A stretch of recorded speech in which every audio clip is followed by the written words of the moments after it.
Hello and welcome. This is Bill Pomaris from Bandsolution.net. The purpose of this video is to give a solid browse through my book entitled Reading Exercises for Beginning and Intermediate Band, Book 1. The book contains 309 unison, one-line exercises for concert band for the purpose of instructing and developing skills in sight reading. The students do not take this book home to practice. This is strictly for sight reading. The students are never responsible for preparing any exercises within. Some of my colleagues were interested in the contents of this book and how to use it with their band, so I thought I'd make a short video so anyone interested can get the idea of the content without having to purchase a copy.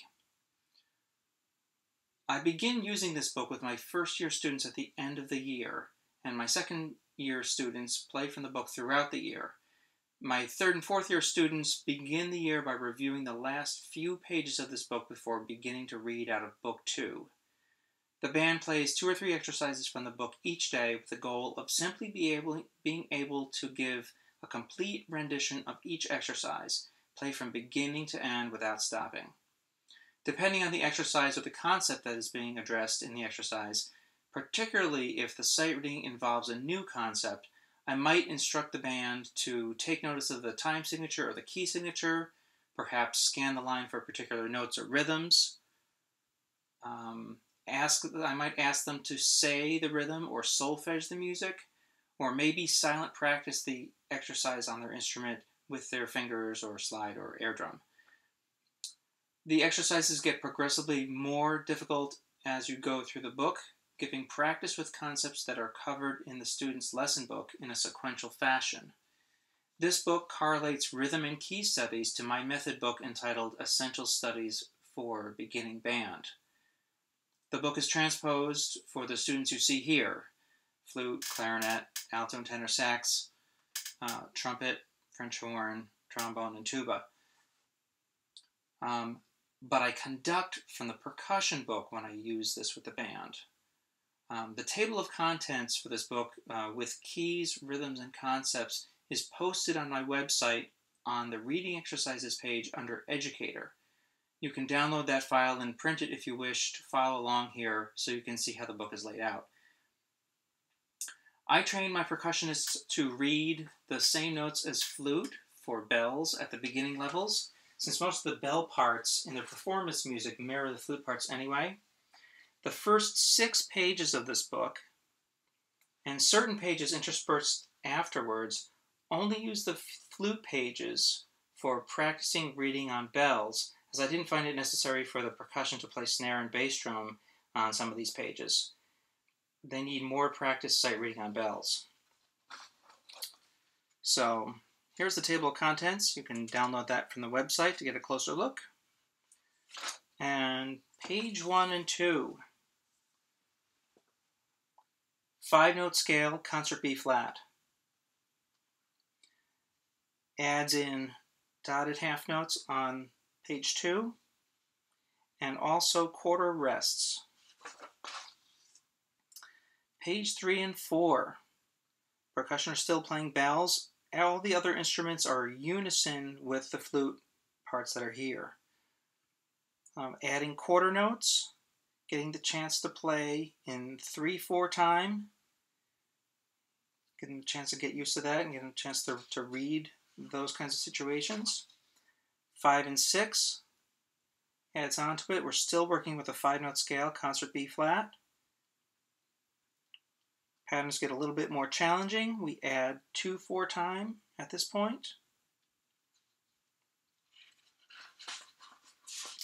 Page 7 adds snare drum, bass drum parts. They're also playing, the percussion are also playing 8th notes here, which is a new thing for the book. Doesn't usually throw my kids off too much, so long as they remind them to stick to their guns, read those rhythms. Page 8, adding snare drum with, they get the chance to strike the rim, doing rim clicks on some of the rhythms. That's a fun thing. Get to practice reading that, change it up. Everyone else is still working with the 5-note scale, concert B flat, different patterns. Page 9 adds concert G, adding La there. Percussion are adding flams and groups of 4/16 notes. And if these two are too hard for the students at this point, I just skip those exercises. There's plenty more to read, and we can just avoid that. But sometimes, some years, the kids are ready for that at this point. Page 10. Page 10 adds La and low T. So we have G and A. Percussionists also get the chance to add flam accents as well as flams, which I've already had. They also get the chance to do accent strokes on both quarter notes and eighth notes. Page 11 adds internal repeats. So they get the chance to hit it right away again in case they miss a note somewhere along the way. Page 12. First and second endings is the concept introduced here. This is a new thing for them. They get the chance to practice it. A lot of times I'll have the kids say, for an instant, everybody count the measure numbers with me. 45, 46, 47, 48, 45, 46, 49, 50. To kind of get used to the roadmap for this. Gives them a lot of chances to get that. Page 13, the percussion are back to bells because now we're working with concert E flat 5-note scale. 4/4 time, 3/4 time, 2/4 time. And the next page, page 15, everybody gets to play eighth notes. And the percussion parts, the snare drum part anyway, mirrors the rhythm of everyone else in the band. The bass drum part's a little bit different, keeps things interesting. Page 16, similar story. Now we're working with concert E flat, concert F, and concert B flat. If you haven't gotten to concert F at this point, I just skip those exercises and I come back and I grab them later on after we've covered concert F. Page 17 and 18. Percussion are back on bells, and I usually skip the concert F exercises at this point because we haven't really covered it in much depth, but a lot of times I'll come back and grab these later. Page 19. Dotted quarter eighth pattern. All right, and then mirroring that in the percussion part is the 9-stroke roll. And on this page, anyway, it's always prepped by the background rhythm that goes with the 9-stroke roll. This way they get to play the background rhythm, practice it with the roll. That tends to help them to read those rolls better. Page 20, similar situation. Dotted quarter eighth pattern here, 9-stroke rolls and background rhythms that go with those. Here we have different time signatures, 2/4, 3/4, 4/4. In every case here, we're starting that rhythm on beat 1. It's not until page 21 where we have to put that dotted quarter eighth rhythm starting in the middle of the measure on beat 3. And similarly, the percussion get to do their 9-stroke rolls, get the chance to read them in the middle of the measure this time. Page 22, dotted quarter eighth pattern is, you'll find it both on beat 1 and on beat 3, and sometimes both. So I get the chance to hit those 9-stroke rolls twice in a row, hit those dotted quarter eighth patterns twice in a measure. Page 23 and 24, back on bells. Here we are in concert F, which is really where I kind of introduce things. for the 5-note scale in concert F. This is actually a 6-note scale because I have included concert E natural, and this is so the chance that this way they get the chance to hit those E naturals within the context of an exercise, which is a new note for them.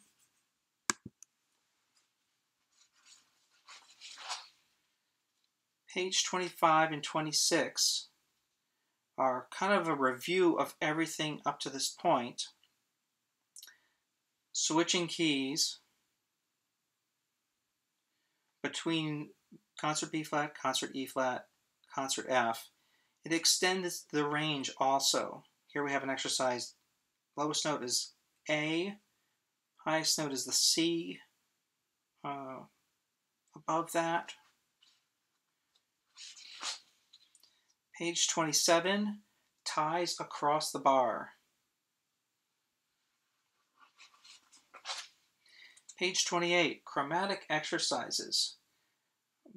Going along with this, the percussion gets the chance to do the 9-stroke rolls, accent patterns, also 5-stroke rolls, which I've also prepped with the background rhythm, so they can kind of get warmed up for that. There are a lot of internal repeats on this page. This way the kids get a chance immediately to try to get it again in case they miss something. Page 29 adds 8th rests. These exercises are grouped in groups of 5. First 5, the 8th rest always appears on beat 2. 6 through 10, the 8th rest always appears on beat 3. The percussion point at this point gets rid of the bass drum part. At this point, I'm usually having the kids all play snare drum or some sort of tom, so they get used to the coordination and the rhythm here. We do a lot of say the rhythm before we play it on this page. 8th rests again on page 30, but this time exercises 1 through 5. The rest is on beat 4, and exercises 6 through 10, the 8th rest appears on beat 1.